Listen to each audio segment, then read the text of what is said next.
Making a movie is a team effort. I mean, it's not one person. The way a picture's shot and the way that it's scored can make or break a movie. Clint Eastwood is somebody who relies on smart and talented people.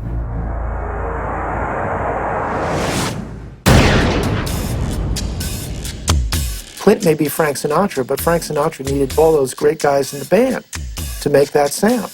There's a lot of guys behind him. If you surround yourself with the best, they're going to make you look better. I think people sometimes think of your editors and your other department heads, cinematographers, as technical people, but they're really artists in a different sort of way. It's a highly technical art.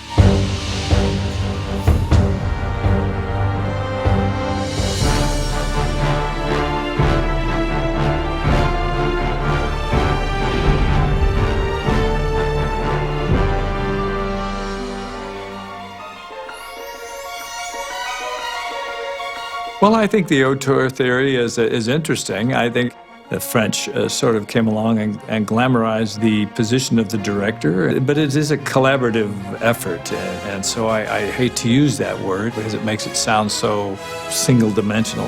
An auteur is only as good as he is at casting cast, crew, everything right down to the guy who sweeps the floor.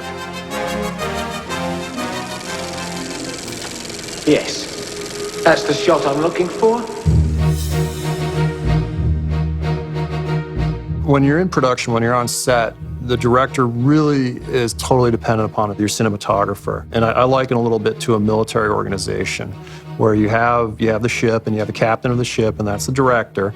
And then your director of photography is a little bit like the engineer because he's the one who understands all the technical processes needed to get where you're going.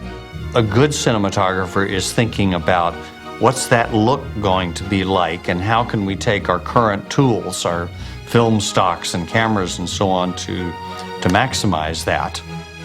What mood are we setting here? The way you frame your shots, the way you light it, all affects what the audience sees, what the viewer perceives, and not only that, what they feel. How something is going to look tells you just, tons about a character.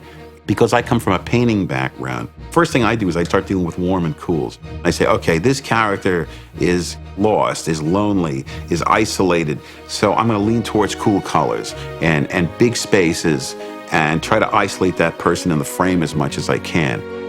A cinematographer is the texture of a film. It's the prism through which you're going to see it. And when you think of The Godfather and think of that film photographed by anybody other than Gordon Willis, you cringe. A director and a cinematographer have a kind of wonderful bond in making the movie. When it works well, it's Stair and Rogers. You're stepping over each other's feet at just the right moment so you never trip, and you're always staying one step ahead. I think the collaboration is the director says, this is how this movie should feel. And I have these ideas for shots. How can you help me adjust these shots so they get the scene to feel like this powerful notion I'm so bent on communicating? And they engage in a dialogue that soon escalates into like two kids rubbing their hands together going, what if we tried this? Oh, yeah, but if the feel is, you're looking for this, right? What if we did this instead?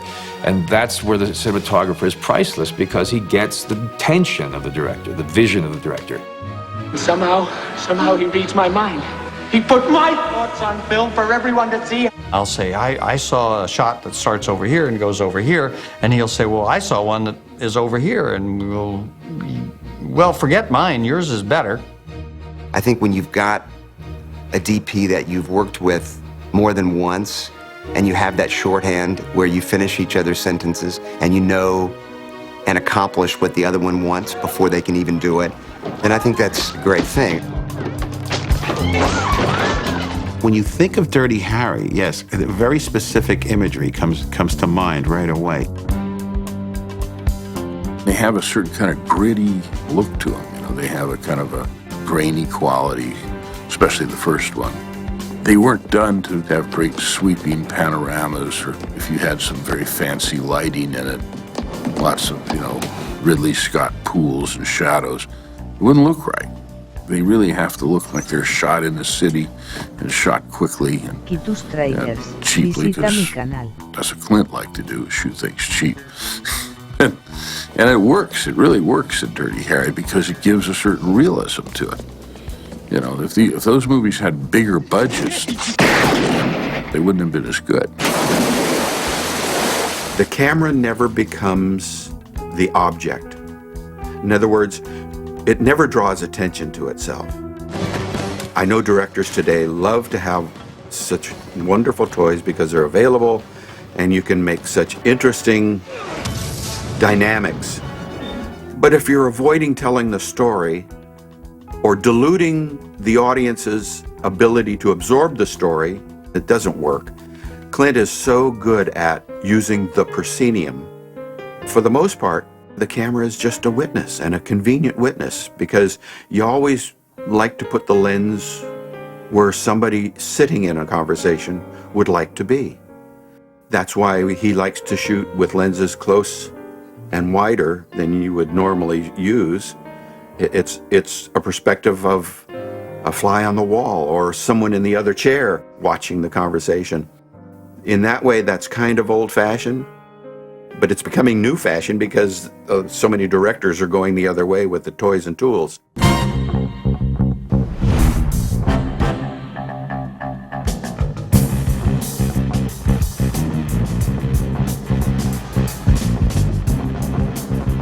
Well, when I started working for Clint, we had Bruce Ortiz. He could light a scene with a mag light. It was just unbelievable. And he went more depth to murk than any cameraman I've ever met. We called him the Prince of Darkness, and I didn't hear that term to anybody else for a long time. I mean, he really shot in the dark. He's so perceptive, and if you have a lighting moment, and it means that he has the choice of being in shadow or in light, he will always choose the former rather than the latter. He likes the shadows. If you looked at Sudden Impact, for instance, you see him in silhouette so many times and almost never really see his face coming out of that silhouette because the audience is applying what's going on in his face and mind at that moment, whatever moment that might be.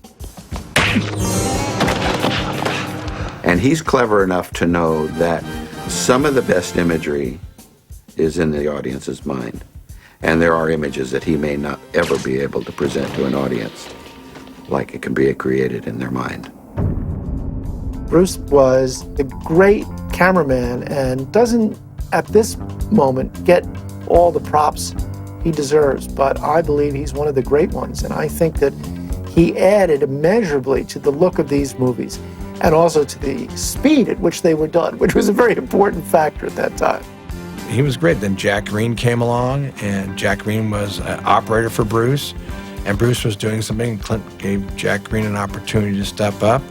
The Deadpool I photographed as the director of photography, so I got at least a photograph of Dirty Harry in the series. He had a somewhat mellower talent.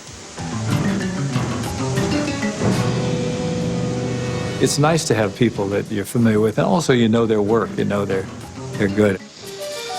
It's exciting also to work with new people because you sometimes you find some excellent personnel that way.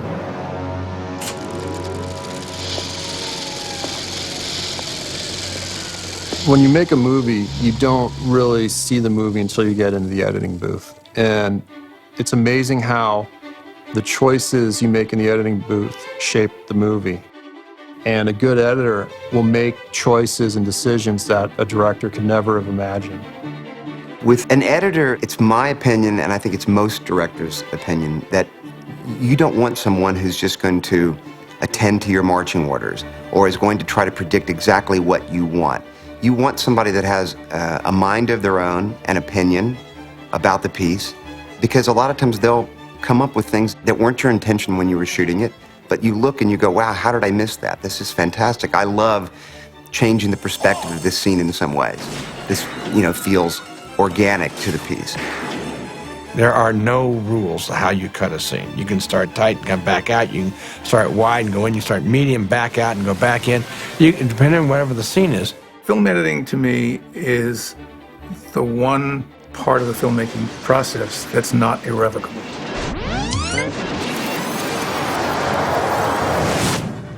So, as a result, you want a film editor to take tremendous chances and disagree with you all the time and have a point of view, because you could always take it apart and do it differently.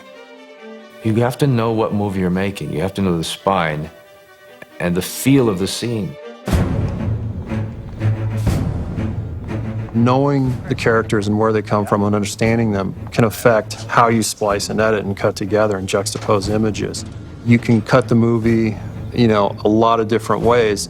And the trick, I believe, in editing is what isn't the movie. When you put the movie together, you have this huge assembly, and then to be able to pare it down and pare it down and pare it down and refine. And eventually the movie becomes its own animal, becomes an entity. And you really have to be true to what is trying to emerge from all this film.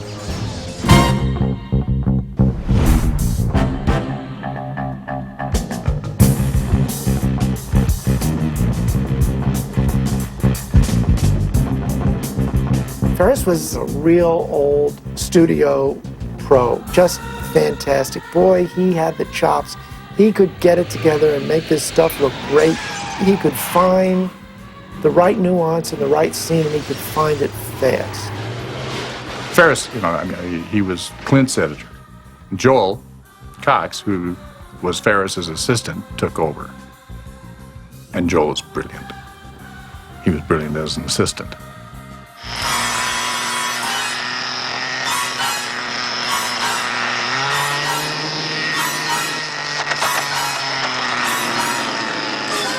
Now, when he turned over the reins of editing to me, he says, I give you one piece of advice.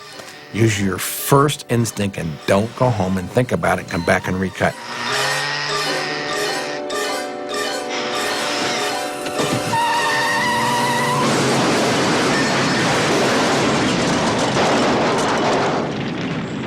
When you do make a movie, you always have to kind of remember, kind of constantly remind yourself, what was that first thing?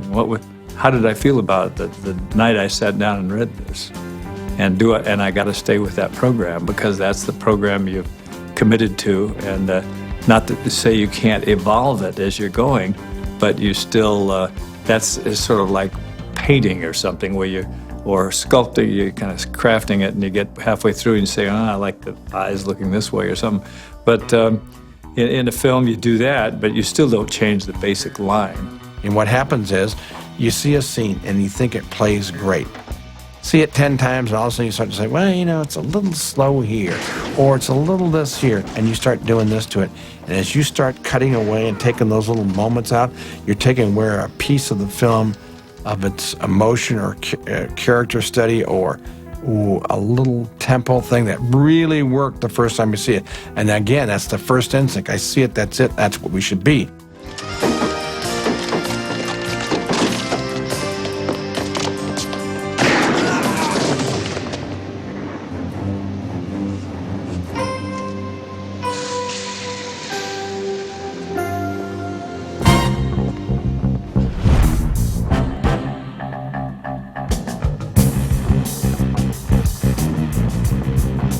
Lalo Schifrin came up with a theme for the Dirty Harry series. I was dynamic, wide-ranged.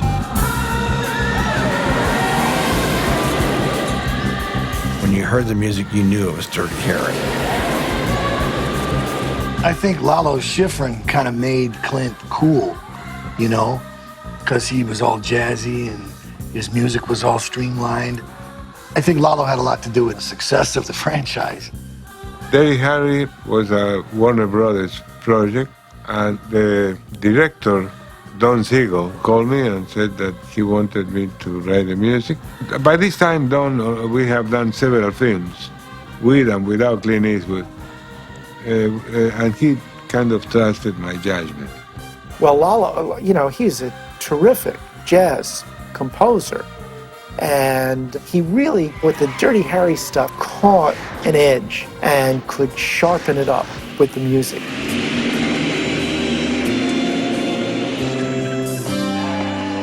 I was an old bass player on the jazz scene, and Lalo was Dizzy Gillespie's piano player, so I loved Lalo, and Clint loved Lalo, and Clint is a jazz-oriented guy, and Clint's a hipster.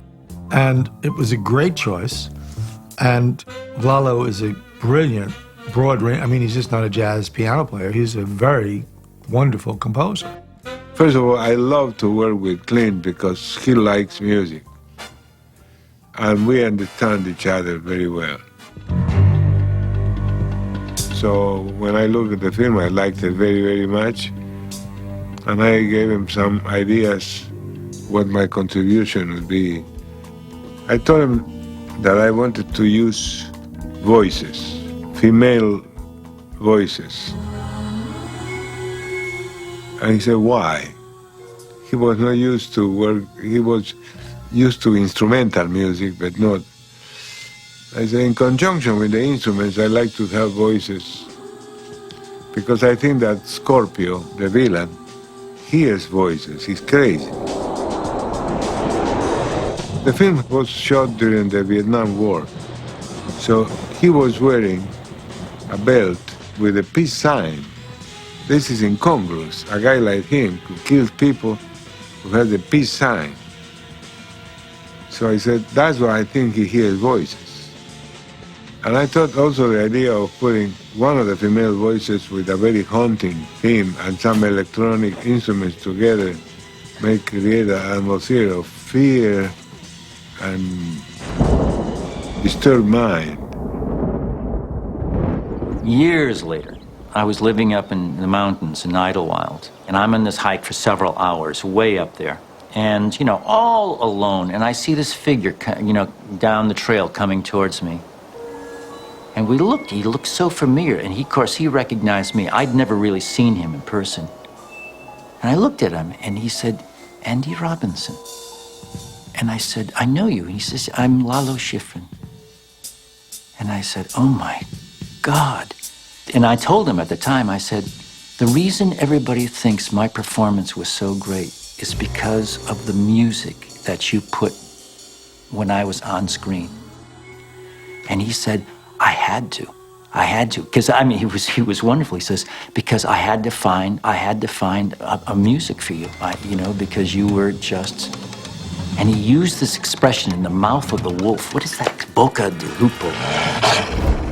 It was a wonderful encounter because I was actually able to tell him, you know, what I've always felt, that, you know, whenever you see the killer, especially on the big screen when you've got a sound system, when you see the killer, it's the music that sends those things up and down your spine. To me, that is an amazing thing, to sit down and start playing notes and putting a melody together. I'm always amazed at composers and the work they do. That's a true art. During the death of the girl that was abducted by Scorpio, I have a very sad theme.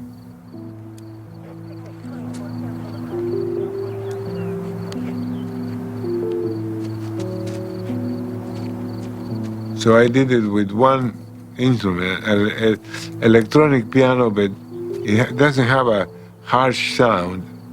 In the contrary, it's very mellow.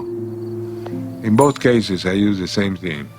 For the girl, and at the end of the movie, Dirty Harry is disgusted with the whole idea of working with the sewers of society, and he throws the badge. And that's a very sad, lonely moment for him, because it's a big decision. His whole career, his whole life is being decided at that moment. Music is usually used in genre pictures to give a certain kind of momentum. Well, you know, Don Siegel and Clint Eastwood don't need any extra octane. They can bring more than their share to the party. But Schifrin could really find a way of making music out of the toughest kind of stuff. And he gave it a real kind of contemporary tone, but a real jazz resonance, which of course appeals to Clint, being a dyed-in-the-wool jazz guy himself through and through. I think Clint's a guy who's always made a habit of hiring very good people, very talented people, and letting them do their jobs. And I think when you give them that much freedom, it just makes you want to please him more. That degree of trust is probably fairly rare among sets, but Clint's a guy that he trusts you to do your job and knows you're going to do it. Having watched Clint on several sets, you know, he'll listen to a good idea from anybody. And so he invites that kind of collaboration. He is cognizant of what people have contributed to his success. You can talk the movie until you're blue in the face as a director, but sometimes you just walk on set and you see it, and that's because everybody has put it there for you to see.